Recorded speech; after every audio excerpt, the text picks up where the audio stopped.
Hi guys! I am on the trail descending into Inverness, which is behind me. So we left Loch Ness behind this morning. We got our last looks at it and we're doing the hike just a little tiny hike, about 10 miles.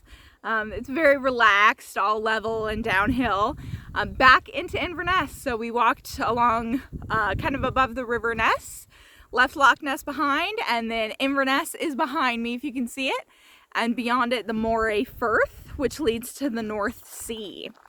So this is the last leg of our hike, and might be my last video. I might make one more tomorrow when we're in Inverness, but time for me to reflect on the investigation.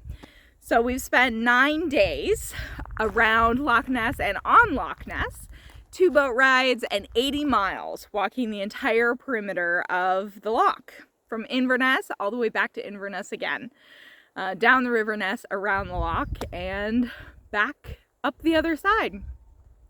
So let's talk for just a minute about Loch Ness itself. So as I've heard over and over again these past 9 days, Loch Ness is an absolutely massive body of water.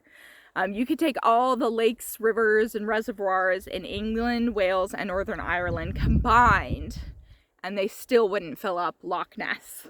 You could put the Statue of Liberty and stack it 3 times, put it in Loch Ness, and you wouldn't be able to see it anymore. It's deeper than the North Sea in most points. It's a huge body of water. You could put the entire world's population inside of Loch Ness easily, and we would all go underwater. It's huge. It's huge. So to say that we have discovered everything in Loch Ness is absolutely ridiculous. The University of Otago in New Zealand did a DNA analysis of the water, and they found that 16% of the DNA was unidentifiable.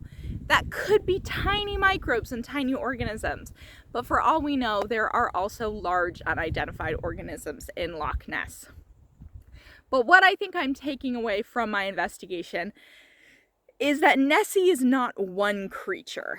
I don't think that one thing can be ascribed to all of the Nessie sightings. I think some of them are seals. I think some of them are dolphins, and some of them are otters. I think some of them are eels and pike and introduced fish. I think some of them are oddly shaped logs and waves playing against each other. I don't think every Nessie sighting and every Nessie video and every Nessie photo is one creature. I think that each one has its own explanation. But I also think that we don't know everything that's in Loch Ness, and we do know that there are very large eels. And I think a very large eel, possibly even a new species of eel, is even likely in this loch. And what I've learned from walking the entire perimeter of this thing is that it's just big. And honestly, if a brand new species popped its head out tomorrow, I wouldn't be surprised. I wouldn't be at all surprised. A big undiscovered species is found in Loch Ness. If that's tomorrow's news headline, I'd say, yep, it's certainly big enough. So I wouldn't be shocked if that's what happened. Now, as for Greenland sharks, this is my pet theory, as you know. I think it's really possible. After seeing this massive body of water, I think that if we go all the way back to St. Columba and that first thing that he banished from this body of water, I really think it could easily have been something that got in from the sea that the locals knew wasn't a normal animal to be in the loch, and they were frightened, and so he decided to show, the power of the new religion by banishing it.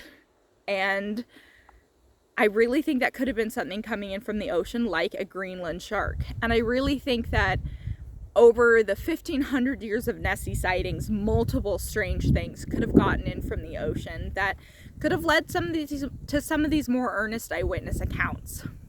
And it would just take one Greenland shark, because they can live for a very long time, to be responsible for some really serious Nessie sightings. So, is Nessie one animal? I doubt it. Is Nessie an amalgamation of our imagination and the mysteries of this loch? Absolutely. Is there something undiscovered in there? Of course. 100%. It's too big of a body of water for us to think we know everything that's down there. So all I can say is come to the Highlands and explore for yourself. Whether you see Nessie or not, you are not going to regret it, because there's lovely people and lovely food and fantastic scenery, and the hiking is fabulous.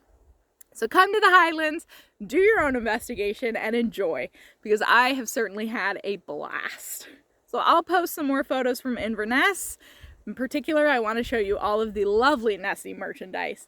But I have loved streaming my adventures to you guys. I hope you have enjoyed, and I'll catch you guys next time for my next investigation, whatever and wherever that might be. Bye guys, see you next time.